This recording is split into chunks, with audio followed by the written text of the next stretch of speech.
सुलग सुलग जाए मन, भीगे आज इस मौसम में, लगी कैसी ये अगन, रिमझिम गिरे सावन.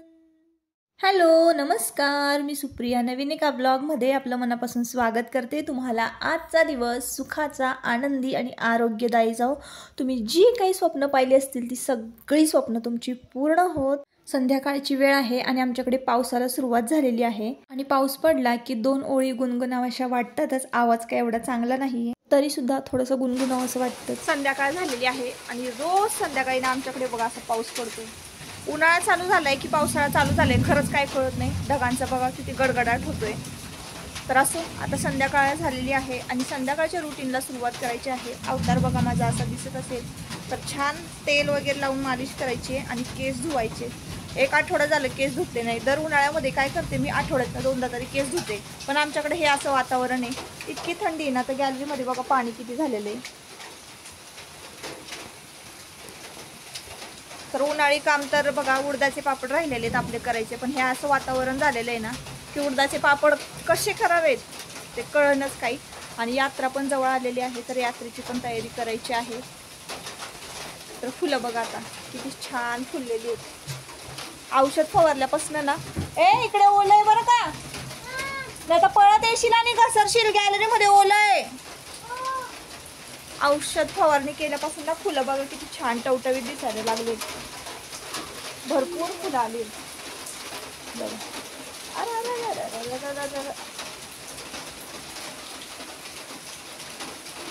काय झालं, काय केलं तू?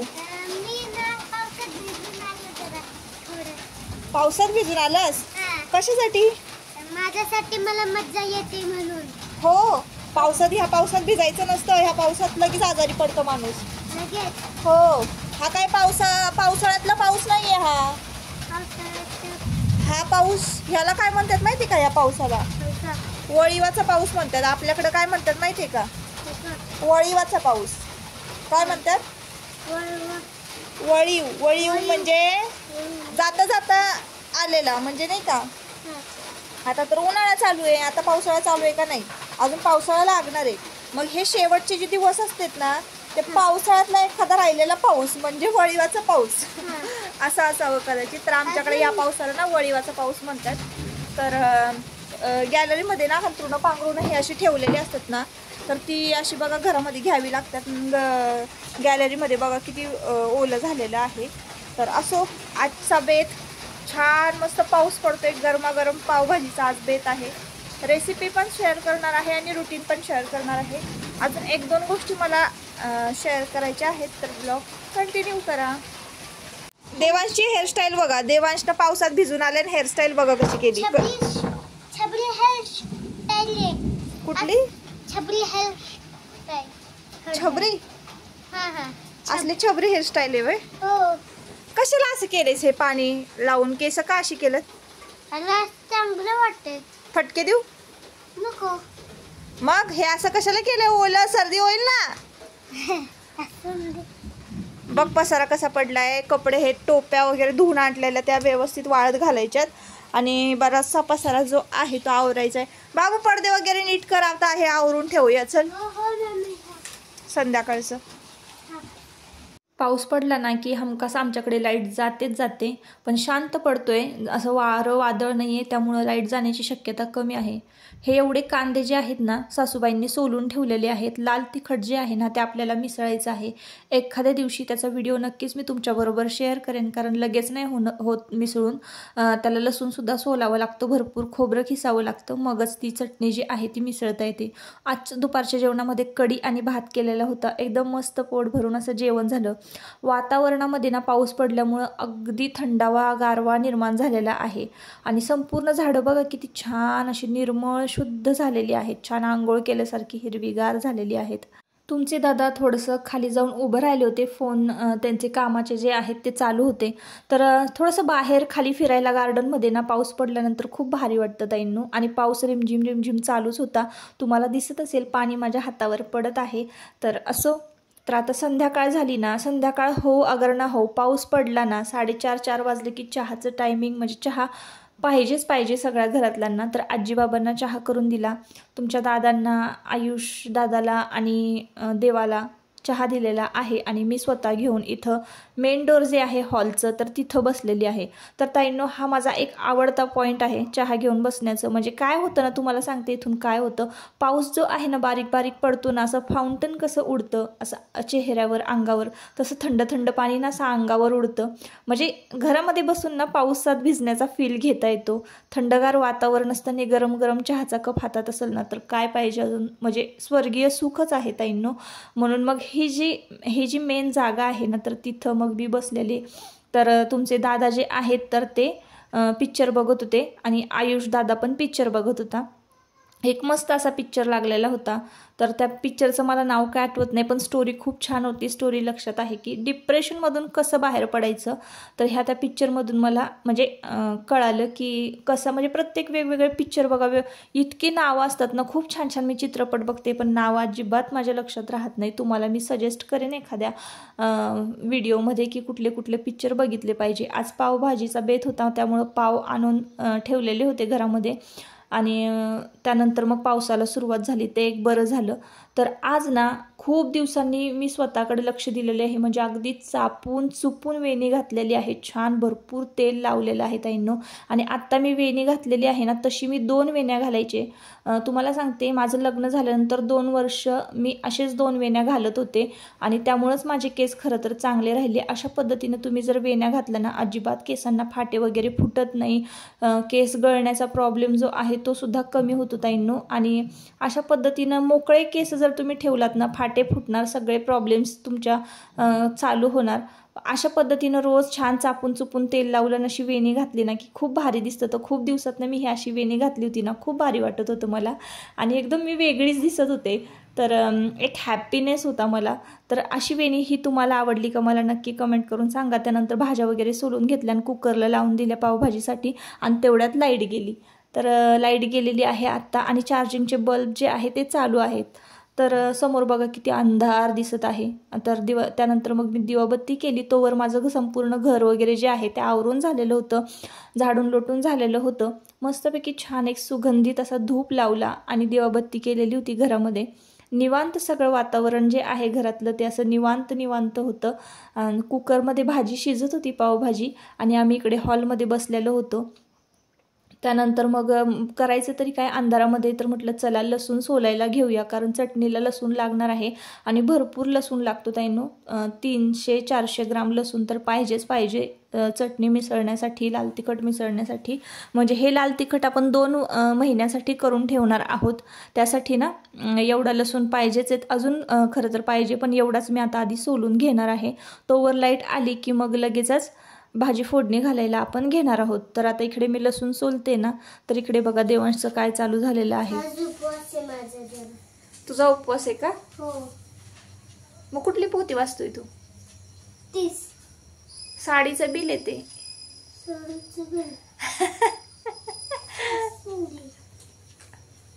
शुभम करोती म्हणायची तू.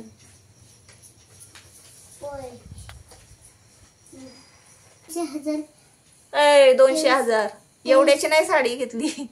आणि ना 5,000 500-600 रुपयाची असेल. एवढी नाही, एवढी महाग नसती साडी.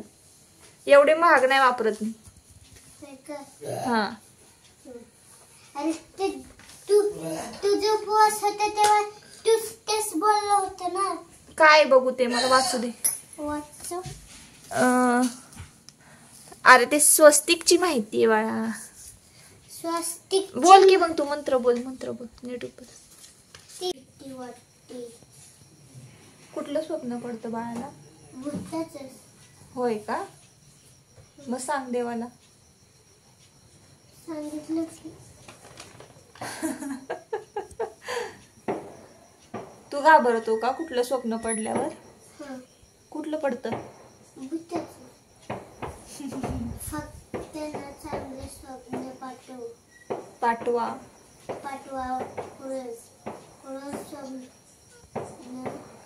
रोज चांगले स्वप्न माझ्यासाठी पाठवा. लहान मुलं आपलं अनुकरण करतात हे काही खोटं नाही आहे ताईंनो. तर सांगते मी तुम्हाला काय झालं. तर झालं असं की देवांश, मी जशी मार्गशीर्ष महिन्यामध्ये पोथी वाचायला बसते ना, तर तसंच त्याला वाचन करायचं होतं आणि तो सांगत होता की माझा उपवास आहे, मला डिस्टर्ब करू नका, मी आता वाचतोय ना. तर असं चाललेलं होतं त्याचं. लाईट येईपर्यंत त्याचं एंटरटेनमेंट म्हणजे चालू होतं, तेवढंच एंटरटेनमेंट झालं आम्हाला. त्याचबरोबर लसूणसुद्धा सोलून झाला, भाज्यासुद्धा छान शिजलेल्या होत्या, तर स्मॅच करून घेतल्या. भाज्या शिजायला घालताना तुमच्याबरोबर शेअर केलं की मी त्यामध्ये बिटाचे तुकडेसुद्धा घातलेले होते. आता मस्तपैकी कढईमध्ये 2 चमचे तेल घेतलं, छान तेल तापू दिलं आणि त्यानंतर मग सिमला मिरची घातलेली आहे फोडणीला. सर्वात आधी सिमला मिरची घातली ना, सिमला मिरचीचा फ्लेवर पावभाजीमध्ये एकदम भारी लागतो ताईंनो. मिरची भाजल्यानंतर तेलामध्ये त्याचा फ्लेवर उतरतो. त्यानंतर आपण कांदा घालायचा आहे. बरेच जण आला लसूण पेस्टसुद्धा घालतात, घालायची असेल घाला, नसेल घालायची काही हरकत नाही, अशाच पद्धतीने केलं तरीही चालेल. त्यानंतर कांदा छान भाजून घेतला आणि या महिन्यामध्ये बाजार भरायला थोडासा लेट झालेला आहे ना, त्यामुळे पावभाजी मसालाच घरामध्ये नव्हता ताईंनो. तर जाड मीठ जे आहे ते घातलेलं आहे, चवीप्रमाणे तुम्ही घाला, मी माझ्या अंदाजानं घातलेलं आहे. त्यानंतर लाल तिखट घातलेलं आहे घरगुती, थोडीशी हळद घातलेली आहे आणि मग त्यानंतर तुमच्या दादांना लगेचच मी पावभाजी मसाला मार्केटमध्ये म्हणजे घेऊन या म्हणून सांगितलेलं होतं. तर आता तर रात्रीचे वाजलेले होते 8:30, दुकानं पण बंद झाले असतील, तर घेऊन आले ते. त्यानंतर बघा मी इकडे बीट आणि टोमॅटोची जी प्युरी आहे ती बारीक मिक्सरला पेस्ट करून घेतली आणि मग त्यामध्ये घातली, ती छान भाजून घेतलेली आहे. त्यानंतर आपण पावभाजी मसाला घातला. आता पावभाजी मसाला इथे मी म्हणजे माझ्याकडे अवेलेबल नव्हता, नाहीतर मी लाल तिखट घातलं ना तेव्हाच पावभाजी मसाला घातला असता. तुमचे दादा नंतर घेऊन आले पावभाजी मसाला आणि मग मी पावभाजी मसाला घातलेला आहे. आता त्यामध्ये ना आपण हे सगळं जे सारण आहे स्मॅच केलेलं, वटाणा, बटाटा, फ्लावर, सिमला मिरची, टोमॅटो हे सुद्धा शिजवलेलं होतं. तर सिमला मिरची आणि टोमॅटोची बीटाचे जे तुकडे होते शिजवलेले त्याची मी प्युरी पेस्ट करून घेतलेली होती आणि मग फ्लावर, वटाणा जो होता, बटाटा, त्याचं छान स्मॅच करून घेतला तो आणि त्याचं सारण बघा आत्ता मी ओतून दिलेलं आहे कढईमध्ये. छान फोडणी बसली मस्त, थोड्याच वेळात आता उकळणार आहे आणि अशी झटपट गरमागरम पावभाजी ना पावसाळ्यामध्ये खायला खूप भारी वाटते ताईंनो. तर एकदम असा होता आजचा दिवस, साधा, सिंपल आणि सोपा. जे काही मी फवारणी केलेली आहे त्याचा जो बॉटलचा फोटो आहे तो मी तुमच्याबरोबर शेअर केलेला आहे. तर नक्की तुम्ही हा उपाय करून बघा, जो की मी मागच्या व्हिडिओमध्ये सांगितलेला होता, 100% उपायकारक आहे बुरशीवर. तर चला आजच्या व्हिडिओचा मी इथंच शेवट करते. आपण परत पुन्हा भेटूया नवीन एका ब्लॉगमध्ये. तोपर्यंत स्वतःची काळजी घ्या, मजेत राहा आणि जमल्यास मला क्षमा करा, कारण आपले व्हिडिओ जे आहे ते रेग्युलर 1 वाजता येत नाहीत. रेग्युलर येतात पण 1 वाजता येत नाही आहे. तर मी 4चं टायमिंग ठेवलेलं आहे व्हिडिओचं. जमलं तर नक्कीच तुम्ही नोटिफिकेशन जे आहे तुमचं ते ऑन करून ठेवा, कारण एका ताईंची सतत कमेंट येते, म्हणजे सतत नाही येत पण तुम्हाला पण वाटत असेल की ब्लॉग वेळेवर यावेत. तर तुम्ही माझ्या ब्लॉगची वाट बघता हे माझं भाग्यच आहे असं समजते मी. तुमचं माझं एक वेगळं नातं निर्माण झालेलं आहे, त्यामुळे तुम्ही माझ्या व्हिडिओची वाट पाहत असता, मला माहिती आहे. पण काय होतं ना, 4 वाजेपर्यंत माझा व्हिडिओ जो आहे तो एडिट करून होतो. 1 वाजता माझं एडिट झालेला नसतो व्हिडिओ, बरीच कामंसुद्धा पाठीमागं असतात ना, त्यामुळे नक्की रोज 4 वाजेपर्यंत तुमच्याबरोबर मी व्हिडिओ नक्की शेअर करेन. तर नक्की बघत जा आणि आता या व्हिडिओचा इथंच शेवट करते. Bye bye.